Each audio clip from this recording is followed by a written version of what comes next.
Welcome to the Startup Espresso. I'm Hall T. Martin, the host of the show, where we talk about raising funding for your startup and the time it takes to have an espresso. I hope you enjoy this episode. Hello, this is Hall T. Martin with the Startup Funding Espresso, your daily shot of startup funding and investing.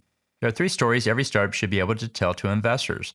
The first is your origin story, which tells why you started the business to begin with and how you got to where you are today.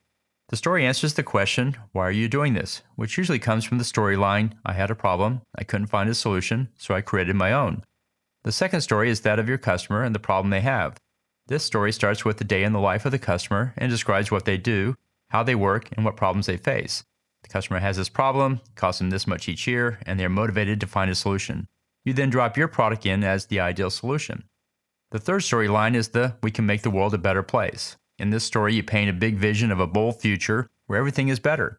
It follows the imagine if we had this problem solved and how much better everyone would be. You then show how your solution gives everyone that better world. Write out your version for each of these 3 stories and practice it before talking with an investor. Thank you for joining us for the Startup Funding Espresso, where we help startups and investors connect for funding. Let's go start up something today. Hall T. Martin is the director of Investor Connect, which is a 501c3 nonprofit dedicated to the education of investors for early-stage funding. All opinions expressed by Hall and podcast guests are solely their own opinions and do not reflect the opinion of Investor Connect. This podcast is for informational purposes only and should not be relied upon as a basis for investment decisions.